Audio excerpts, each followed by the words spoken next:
Thank you for attending our technology and security seminar on 6G, preparing for the next generation of connectivity.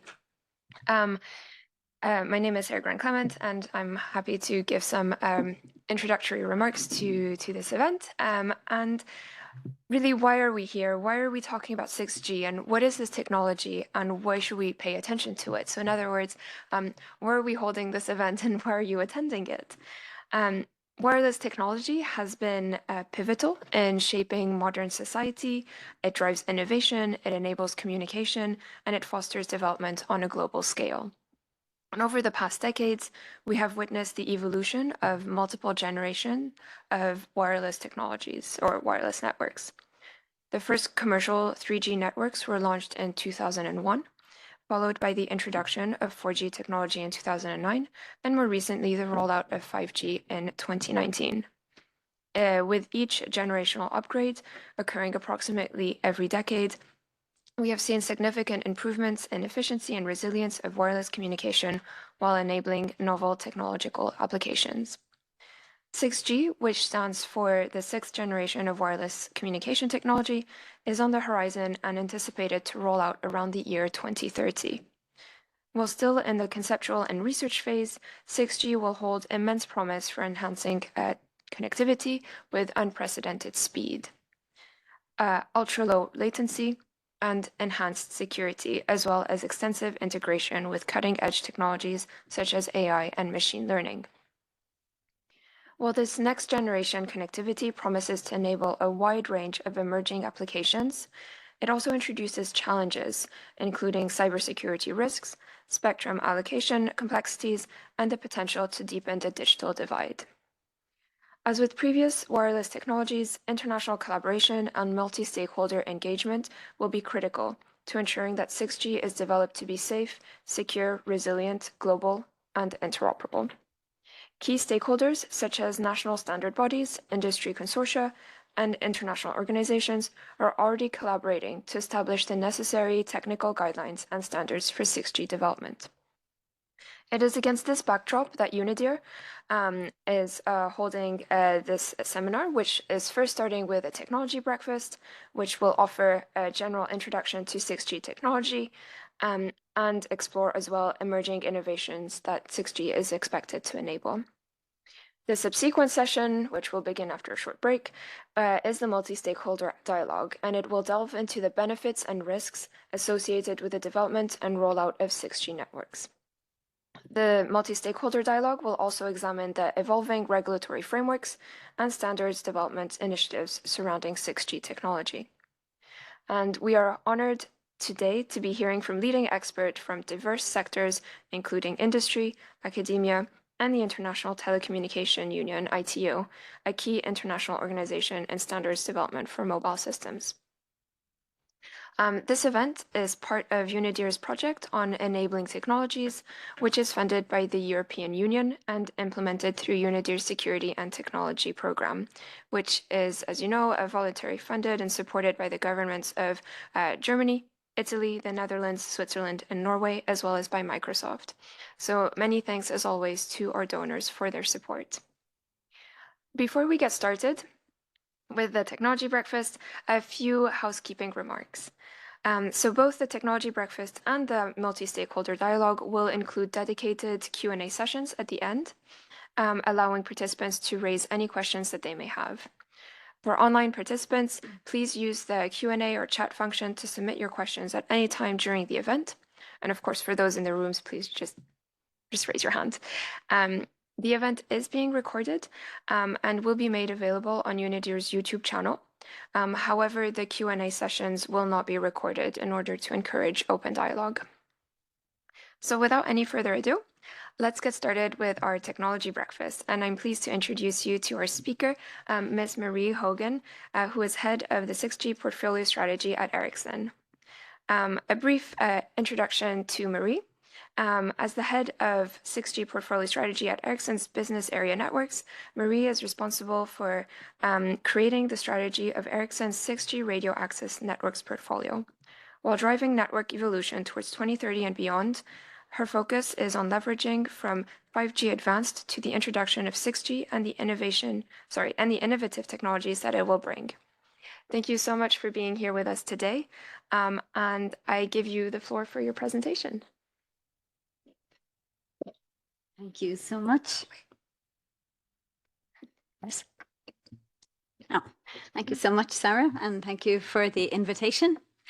So, yes, I'm working with the 6G portfolio strategy at Ericsson from the industry side. So I come from the industry side, but I have worked with many generations of mobile networks so far. So if we look at the next slide, we can take a look at what the mobile generations have done over the years as a starting point. So I think one thing I've learned from working with several Gs over the many years, 30 years that I've worked with Ericsson, is that in every G, we bring something new as an industry, but we also learn something. So there are things that happen in a certain G that maybe we test out a little, and then in the next G, they become, more successful or more commercial. And then every G, we add something new. So when we come to 2G, it was the first mobile networks. You had, personal devices for the first time, and everything was focused on voice and text messages. And then we built up more capacity demand. So then we moved to 3G. And then halfway through the 3G life cycle, we added data. And of course, the networks weren't really built for that. So it was a bit of a challenge. But we could see that data as an industry was of huge interest. So then along came 4G. And 4G as a concept was built with data in mind from the very beginning. So what we learned from 3G, we put into 4G, and then the smartphone came along and the app economy took off. And then now we are in the middle, I would say, of the 5G era, where the ambition has been to sort of digitalize industry, society, and consumer capabilities. And we're really just halfway through the life cycle of 5G, but we're learning quite a lot, and 5G is doing many good things around energy performance, connecting the unconnected, etc. But we're still learning on things that we can improve even beyond 5G. And so when it comes to 6G, we will be leveraging many of the things we learned from 5G, building on that, and of course, as usual, adding something new. And on a very high-level vision point of view, 6G is about taking that digitalization of society and enterprise and consumers and moving that a step further so we can sort of even more seamlessly merge the physical world and the digital or cyber world, if you would say it like that. So if we look at the next slide, then we have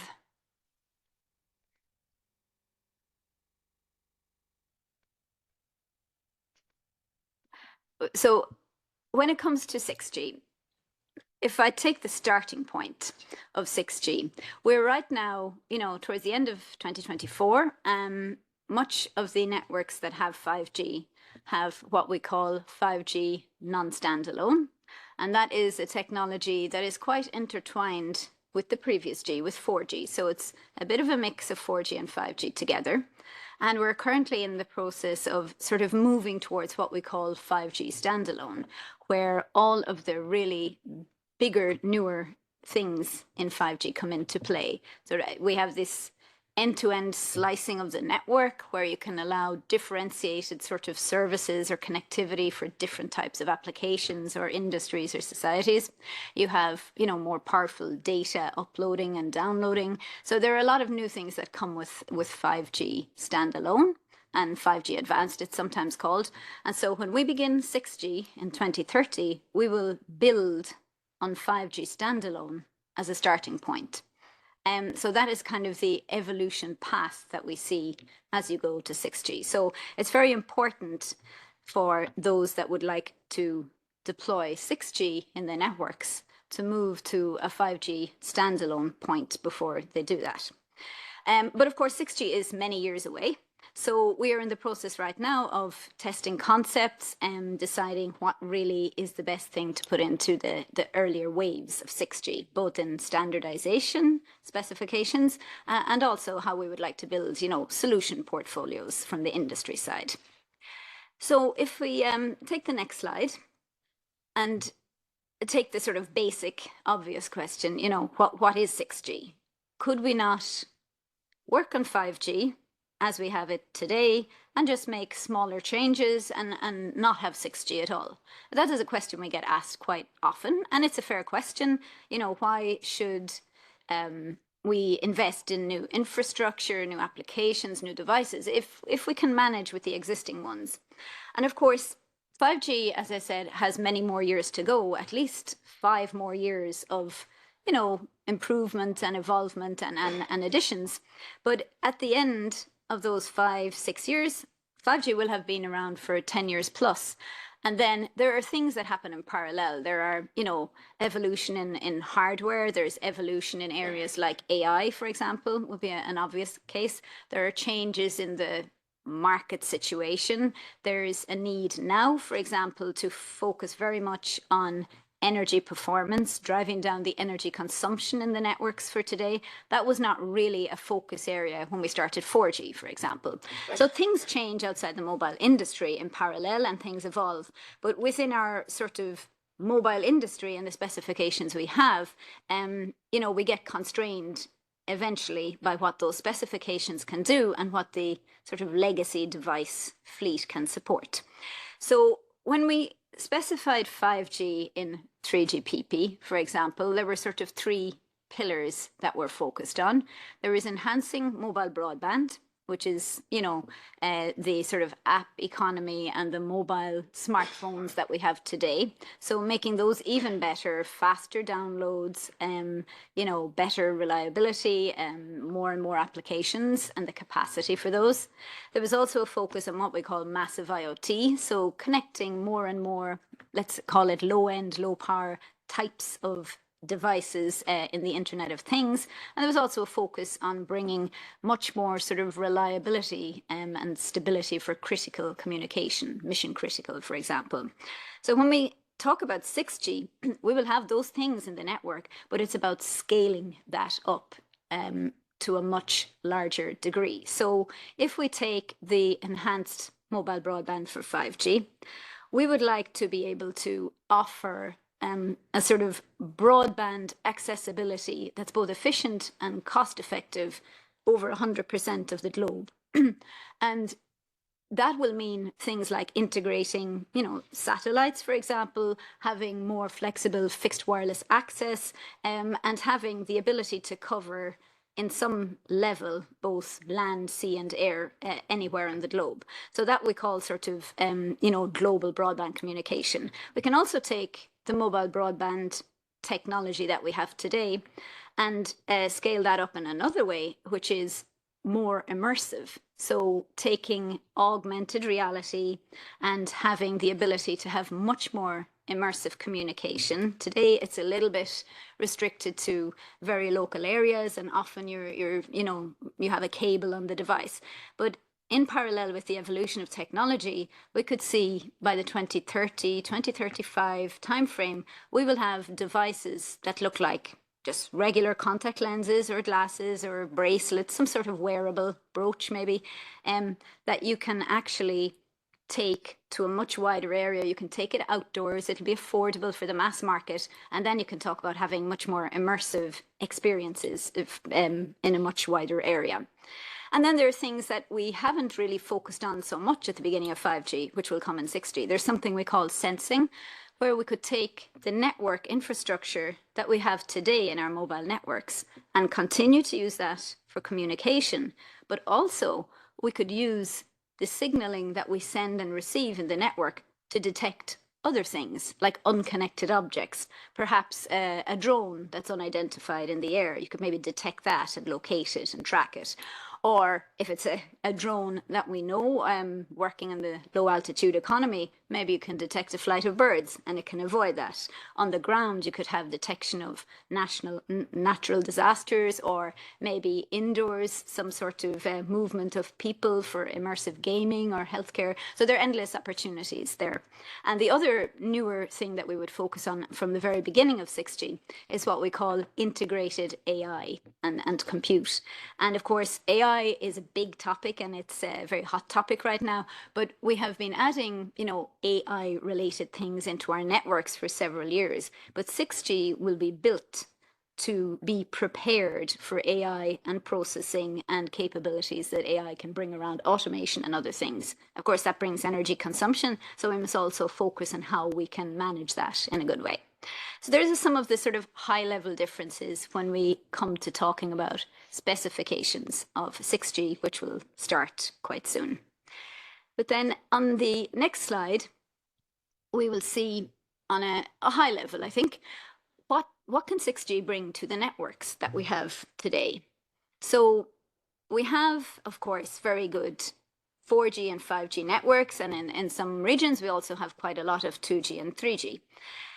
So 6G can add, as always, more capacity. That's what we usually start with in any G.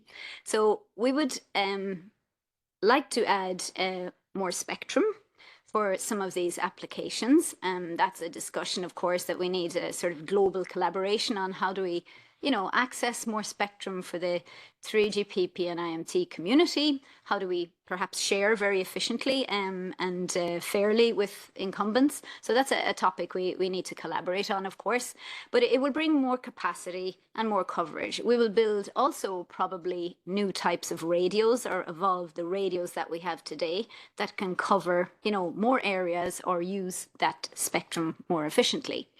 Then when we talk about flexibility, so when we started in 2G, we had the little phone with the few keys and you could send a text message. Now we have, fixed wireless devices, we have connectivity to our laptops, we have mobile phones, we have IoT devices. When 6G comes, there will be more advanced devices and also zero energy devices, very, very extreme low-end sensors throughout the network. So we will have a huge range of devices, and our networks today, we need to have a good, intelligent way of balancing the needs of all of those different types of devices. Some need a lot of data upload, some need a lot of data download, some need very little data but must be super stable. So there's a big flexibility discussion we need to take in 6G. Trust and security is always a top priority for our networks. The more they're used, the more critical infrastructure they become. And, we've also always had a sort of high focus on security, secure data and user privacy and these things. But also, when we move to 6G, if we talk about having much wider area immersive communication, then user privacy is even more in focus in a different way. If we talk about running our networks with AI as a sort of a founding premise, then there's a whole level of trust there that we must for sure secure. If we, as network infrastructure vendors, operate parts of the network on AI, we must be sure it is doing what we think it's doing. And of course, any customers who use infrastructure that we provide with AI, they will need to know that they can trust what it is doing. So there's a whole area there that we will study further. Then new and evolved technology. There are many things we've learned from 4G and 5G, which we can do better if we can make some adaptations in the specifications for 6G. We can have much better uploads. Usually we very much focus on the download side, but we can see a growing demand for more upload in the networks. We can have much more stable sort of round trip times. We can bring new technology like integrated communication and sensing. So there are a lot of new technology concepts that we're looking at there. Then the intelligence part, of course, AI is the obvious one, but maybe not as obvious is how we decide to build 6G. When we built 5G, we had many, many options, which sounds great when you specify things, but it actually splinters the industry quite a lot. We spend a lot of time and discussion, on which are the better options, and we usually end up with just one or two. So what we would like is at the start of 6G, as a sort of, collaborative discussion, we need to discuss how simple can we make the architecture options so that we can use the network as we want, not make it overly complex, and not to, divert the resources to many different tracks. And then last but definitely not least is the sustainability part. There are very large, I would say, differences I think we can bring to the energy consumption of the networks with 6G, because now it's fully in focus from the very beginning, and we see a lot of opportunities to improve things around the energy performance and sustainability angle. So then, looking at the next slide, what is it that we could actually, practically do with 6G? So these are a number of, let's call them use case areas, and they can apply to consumers like you or I, or to industries, or to society at large, depending on how they're used. So massive immersive communication, we think, will be one of the key enablers that we will push for 6G. You can imagine more immersive training, more immersive wide area sort of gaming, for example, or healthcare, all of these aspects that the networks of 6G and the types of devices can bring.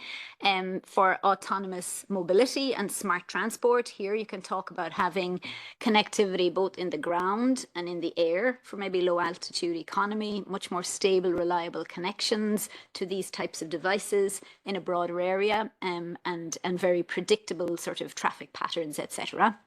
Global broadband then is something that is really, pertinent for society at large. Can we give reasonable and cost efficient and fair access to anybody, anytime, anywhere as needed?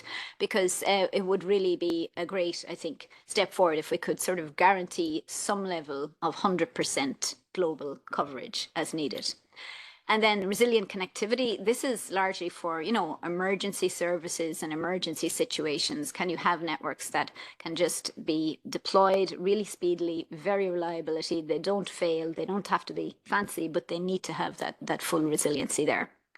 And then maybe a little bit newer to what we've had before is this massive digital twinning that's taking something in the digital world and replicating it in the physical world and replicating it in the digital world. Take, a construction site, a physical construction site. If you could replicate that with a lot of data points digitally, you could predict and plan and monitor and test things out before they actually happen in the physical world. And then the spatial data engine, that's about taking the network, sensing what's happening based on signaling in the network that we might use for communication normally, and learning about the environment or, unconnected objects. So these are the kind of big areas we're looking at to bring in 6G.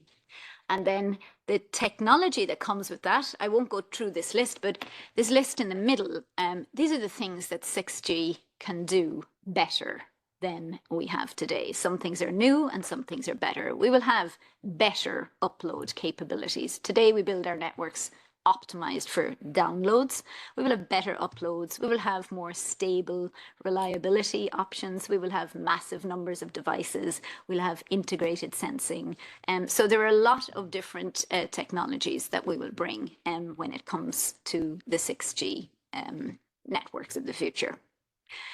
But where are we today then? If we have a look, let me take one more slide first.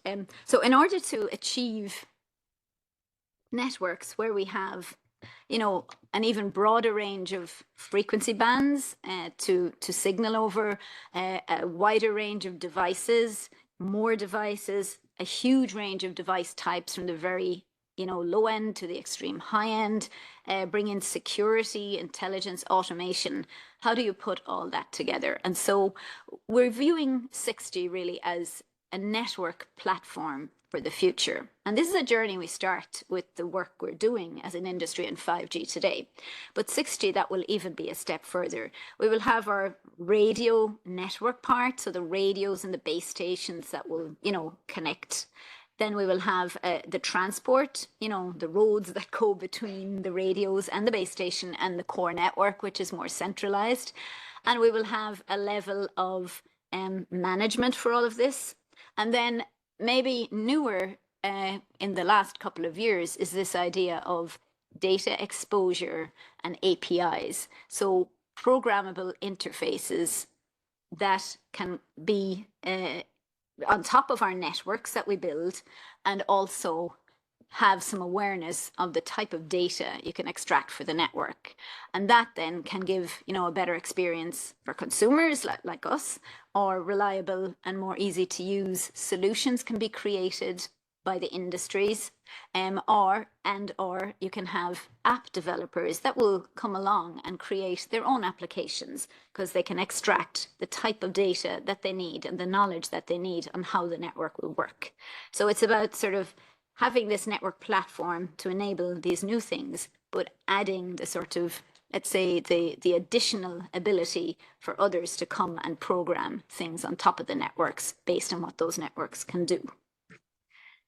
Then when we get there, of course, that means, and here I don't write 6G only, this is sort of the future networks. We will have 6G, we will have 5G for a very, very long time to come. We will likely also have 4G, 2G and 3G, maybe less globally, but we will have many Gs in the network. So the ultimate ambition really is to be able to, service any use case and any device in the ground or sea or air. And then you can talk about inclusion, whether you're remotely located or in the city center. You can talk about autonomous robotics for factories or assisted healthcare. You can talk about immersive experiences. You can talk about, all of these things, reliability, etc. And there's different levels of, communication services and things that we can offer. But it's about really connecting the world, both physically and digitally. And then the last picture I want to talk about then is, where are we with 6G? So this is a little bit, I guess, administrative slide in some sense, but we're here in 2024. Many of our colleagues at Ericsson Research and all of the other industrial players, of course, there has been research in industry and in academia for many years now on 6G. And now we're starting to move towards more applied research and industrializing some of this. So the standardization of 6G, first discussions have started from an architecture point of view. The radio access network standardization will start the initial discussions in March next year, 2025. And what we are doing before that and after that is discussing across the industry what we would like to see in 6G. What should it be? And that's, now we have the window, on a global sense, to collaborate and discuss together. What do we think we would like to make better? What would we like to change or improve compared to the networks of today? What are the opportunities we have for the future? If we want to make things more affordable, more accessible, more advanced, now's the best window to have those discussions. And how we can, from a regulatory point of view, can we secure more spectrum if we need it to do all of these things? So now's the window for discussion and collaboration. And then once we move towards 2028, 2029, we would expect to see the first implementable specifications. So, companies like Ericsson and others will be building hardware and devices and software to have these first network solutions ready for 2030. So once we get to the 28, 29, 30 point of view, then we're starting to talk about commercial solutions, and, then we have a more commercial view on things. But we have quite a number of years left, and there's a great opportunity now, I think, for collaboration and discussion and to make 6G what we want it to be. There's one last, and then it was the opportunity for collaboration, basically, for the technical decade ahead.